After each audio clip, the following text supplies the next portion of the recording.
And I believe a lot of people are in your position there, thinking, what is going on if we're in this situation where not only are we trying to hammer him in the courts, we're trying to, I won't say we, but someone attempted their life to take the president's life. And then you look at other situations where they're taking him off of social media, like you explained. They're throwing everything they can at this man, and he keeps popping back up and fighting.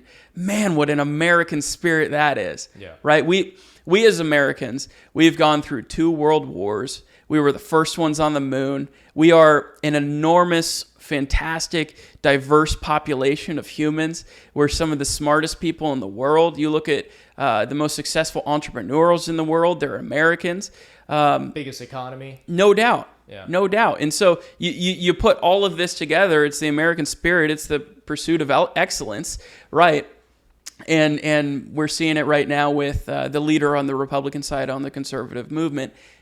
It feels good to be a Republican. Yeah. I will say that. I thought it was super cool that Dana White, the owner of the UFC, has been getting more involved with talking about Trump. And even months ago, he was doing podcasts with people, right, where he's like, hey, I don't care about your damn politics. Mm-hmm. Do a good job at the product or the service that you provide. And he's like, and don't tell me what the fuck to say. He's like, I say whatever the hell I want. Yeah. And, people are, I'm sure you've seen some clips on it, but I just think it's really interesting. One, that he's been more vocal about it. But 2, when we were talking earlier about, this whole toxic masculinity and we need young men to be stronger. We have noticed really UFC and mixed martial arts has really popped off in the past, 5 to 10 years. And, of course, Dana White's one person who's responsible for that, thankfully. But I think it's this hole that needed to be filled for, young men in terms of wanting to play rough and wanting to, see, not necessarily violence. I guess it is considered violence, but it's controlled violence. And, yes, I enjoy watching UFC fights. They're absolutely awesome. But I'm always impressed by these individuals who hustle their asses off at their skill set. They're the hardest workers in the room. They're, of course, the professional athletes, so they're very talented. But I love that this community is really, building up. And I think it's just interesting to see how, that community and role in young men's lives kind of fuse with Donald Trump. And it's almost like coming full circle and here in America. But I'm curious your thoughts on that. It's always fun, right? I grew up, I was a wrestler back in high school.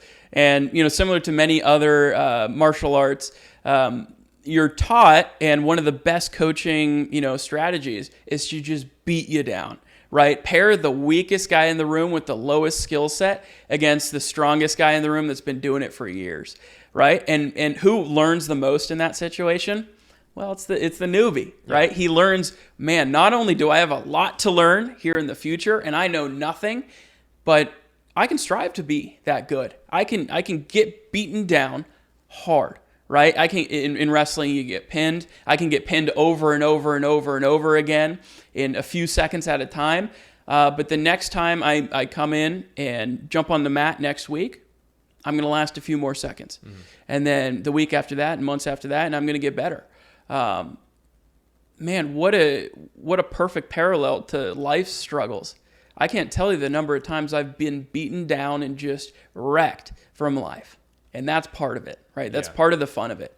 But we're supposed to have incredible highs. We're supposed to have incredible lows because it makes you appreciate both sides of that. It's about picking yourself up. It is. Right. And mixed martial arts is a fantastic way to teach that in a very safe environment, where you're being coached with peers. Yeah.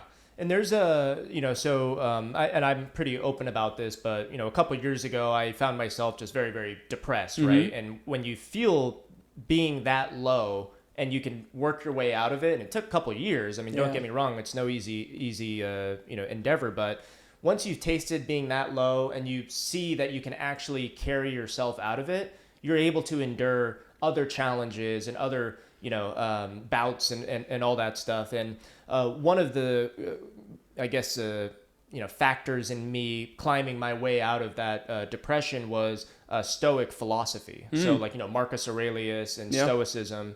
And there's an author these days named Ryan Holiday, who he writes these books about Stoicism and kind of makes it in a little more digestible and, content. And he wrote a book that changed my life, was called Obstacle is the Way.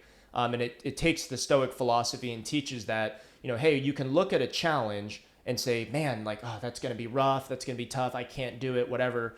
You could look at it that way. Or the Stoics would say you can look at that as an opportunity to have a win, right? Like the obstacle it's not an obstacle that you avoid. It's actually the direction you want to go, because if you can overcome that, you are going to be so much stronger. And I always talk about how some of the happiest people I know, one, my mother, right? She's a super high energy, happy person. I mean, she was in a refugee camps for 12 months. She was on a rickety, a fishing boat with like 100 people on it, look like, as she describes it, ants on a piece of candy on the floor, just fleeing their country, out.